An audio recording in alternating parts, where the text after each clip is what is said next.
নমস্কার বন্ধুরা, আমি সুভাষ। আপনাদের সবাইকে স্বাগত আমার ইউটিউব চ্যানেলে। আজকের ভিডিওতে আমরা জানব বাঙালির এক অত্যন্ত জনপ্রিয় ও ঐতিহ্যবাহী উৎসব জামাই ষষ্ঠী সম্পর্কে।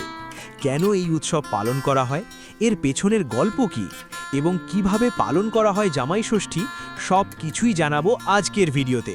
তাই ভিডিওটি শেষ পর্যন্ত দেখুন। জ্যৈষ্ঠ মাসের শুক্লপক্ষের ষষ্ঠী তিথিতে পালিত হয় জামাই ষষ্ঠী। বাংলার ঘরে ঘরে এই দিনটি অত্যন্ত আনন্দ ও উৎসাহের সঙ্গে উদযাপন করা হয়। এই উৎসবের মূল উদ্দেশ্য হল সন্তানের মঙ্গল, সুস্বাস্থ্য এবং দীর্ঘায়ু কামনা করা। জামাই ষষ্ঠীর সঙ্গে জড়িয়ে আছে একটি প্রাচীন লোককাহিনী। বলা হয় একসময় এক লোভী গৃহবধূ বাড়ির মাছ চুরি করে নিজেই খেয়ে ফেলতেন এবং দোষ দিতেন মা ষষ্ঠীর বাহন বিড়ালকে।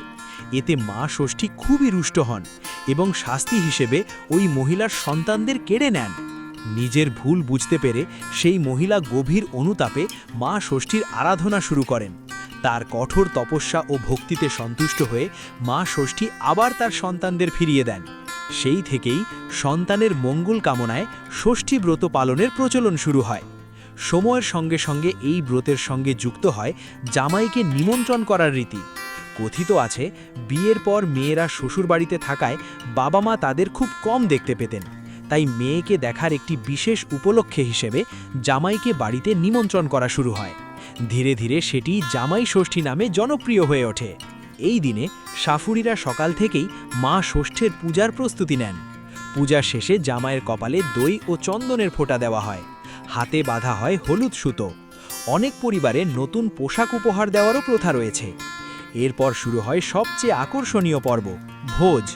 জামাইয়ের জন্য তৈরি করা হয় নানা রকম সুস্বাদু খাবার, মাছ, মাংস, ভাত, ডাল, ভাজা, চাটনি, পায়েস এবং বিভিন্ন ধরনের মিষ্টি দিয়ে সাজানো হয় বিশাল আয়োজন। এছাড়াও আম, লিচু, কাঁঠাল, জাম সহ বিভিন্ন মৌসুমী ফল উপহার দেওয়া হয়।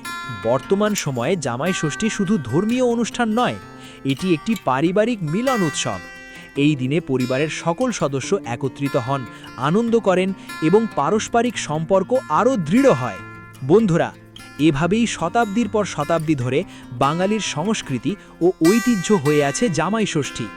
মা ষষ্ঠীর আশীর্বাদে সকল সন্তান সুস্থ ও সুখী থাকুক এবং প্রতিটি পরিবার ভালোবাসা ও আনন্দে ভরে উঠুক, এই কামনাই করি। ভিডিওটি ভালো লাগলে অবশ্যই লাইক করুন, শেয়ার করুন এবং আমাদের